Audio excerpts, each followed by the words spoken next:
I think the starting point on sort of the state of education is to first recognize a tendency in ourselves, and this was certainly the case during COVID, which is the temptation to look at sort of the headlines that you see in the schools today. There's a lot of gender stuff, racial stuff, political stuff, and to think, oh dear, something just happened, and we got to get that stuff out of the schools, and that's the way we get back to sort of good schooling.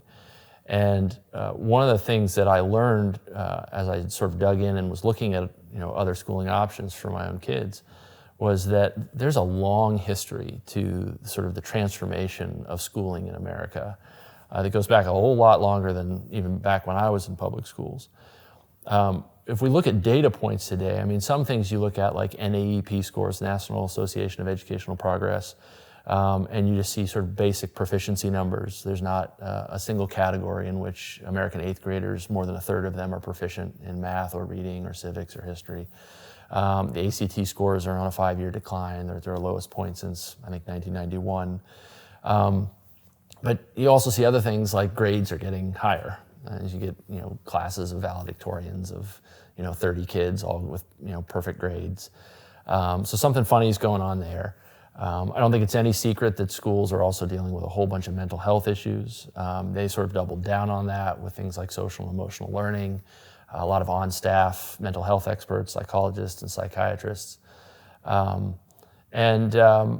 You're also seeing sort of some sort of cultural shifting, right, which is sort of a broader indicator, but you see sort of a shifting in, and I don't want to get sort of overly political, but a shifting in values of what people used to care about and sort of were foundational to their lives, things like building a family, being involved in your community, some form of faith in God, and even sort of a general love of your country. So all these things are sort of happening at the same time where you see a sort of decline in those values. And I kind of wonder, so what's going on? And if you read the literature sort of the history of education, it really just sort of tracks sort of the history of ideas in the West and sort of general sort of worldview. And, I don't know if that sort of answers your question, sort of the state of education, but what I found was sort of surprising is how uniform schools are today, even despite their differences. If you talk about elite college prep private schools, you talk about faith-based Catholic or evangelical schools, you talk about the public schools, they're really pretty dramatically similar in the way in which they approach education and what they perceive to be the goals of teaching a child. And so that's when I sort of really started to realize that what I was looking for wasn't a better school, it was a different way of doing it, and it turned out it was the old way of doing it. Right. And that's the path that Columbus Classical Academy is trying to sort of rechart. And we're not new, we're late to the party. I mean, there are homeschoolers that have been doing classical education for decades, and even some institutional schools that have been around for a long time. But that realization that there's a connection between that decline of knowledge. The other one I didn't mention was the increase in cheating. Yeah. And sort of young people's perspective on moral choices has pretty dramatically shifted into a sort of a relativism and a feelings-based decision-making process, where I judge the moral correctness of a decision based on whether it feels right. You can see that in our language even, right? When people articulate an opinion, they generally say, well, I feel that, and then they fill in the blank, right? And should be, well, I think that, or I believe that. Sure.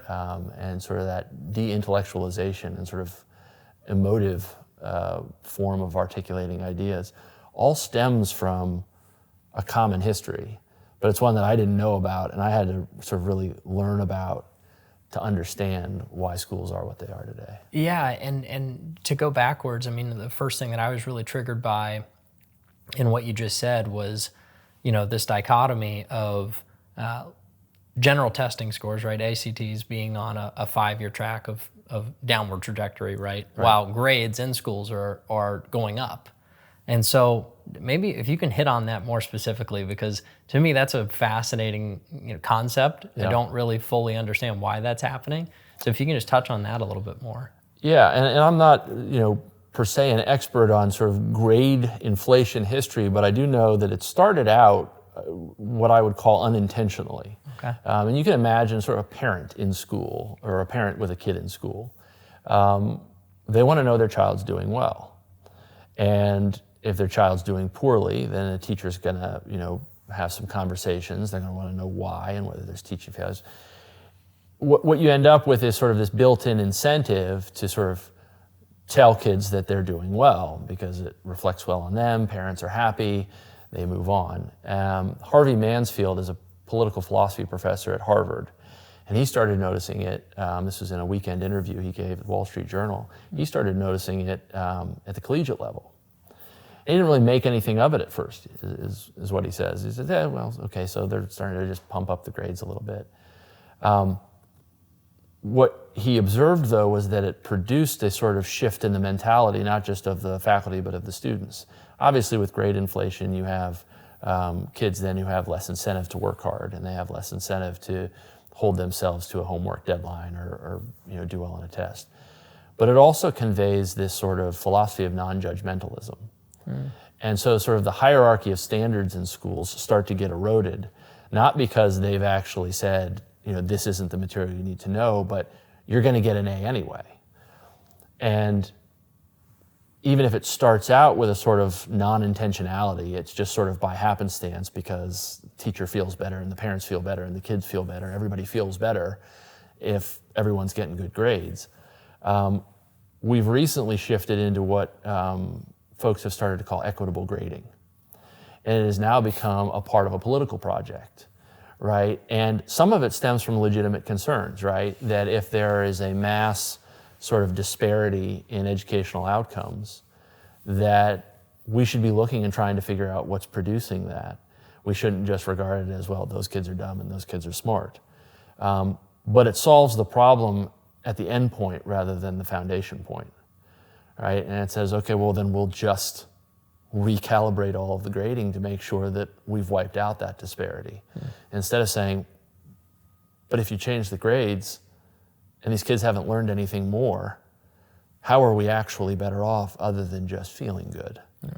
And so that's one of the sort of big indicators. The why in it, I genuinely think, is probably more than anything just a desire to affirm and tell people they're doing well, which I think comes from a good place. But it doesn't do them any good to tell them they're doing well when they actually haven't learned the material. Right. And so within that specifically then, that data then also ties into the more personal and emotional side of a child, like you talked about, which ties into the rising of depression amongst children. It ties into even the rising amounts of suicidal thoughts or actually acting on that. Yeah. Is that true? Do you feel there's a correlation in those in some capacity? I think they're somewhat connected. I don't know that there's a full-throated direct causal link, but maybe it's not actually the academic side of it that's connected to it, but it's the concept of pushing up, right? Getting rid of this meritocracy where you actually are earning a great grade in something, whereas everyone is being told at a more general level you're doing well. Right. If that's not true and you're actually not growing as a human or in a child in this case, that's where I'm saying is there more of a tie, if that makes sense. Yeah, and I think there's also the flip side of that is the overvaluation of grades. So we've done two things at once. We've said that the grades matter so much to your human worth, and as a corollary to that said, well, then no one can fail or no one can do poorly because it's now labeling them with sort of a personal failure. Instead of letting a grade be what it is, which is a measure at a moment in time of what knowledge you have acquired in that subject matter. It doesn't make you a better human being or a worse human being, but within the context of schooling, the object here is to learn the material that you've been presented with and to become an educated person. And so your grade should reflect that, but it also shouldn't be the thing that dictates sort of your own self-worth. You see some of those suicidal tendencies and those mental health challenges in some of the most successful students, ironically. And I think a part of that is, the analogy I often use is the myth of Sisyphus. And it's the story of Sisyphus, who gets punished by the gods, and he has to roll the giant rock up the hill for all of eternity. He rolls it to the top, and then it just rolls back down, and he has to do it over and over again. And Camus, the existentialist philosopher, said, well, I like to imagine Sisyphus happy, that this is just what life is. It's just rolling the giant rock up the hill. That answer is not satisfactory, because a futile life aimed at nothing is not going to produce happiness. Yeah.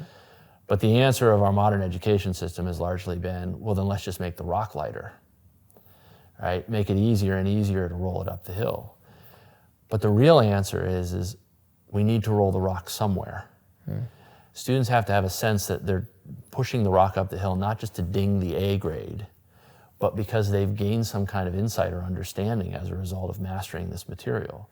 Otherwise, it's just a task for the sake of an incentive, which is a number grade or a letter grade. And it doesn't produce what the real sort of essence of a classical education is it doesn't produce rightly ordered affections. Right? So it's not just that we want students to be knowledgeable and know things.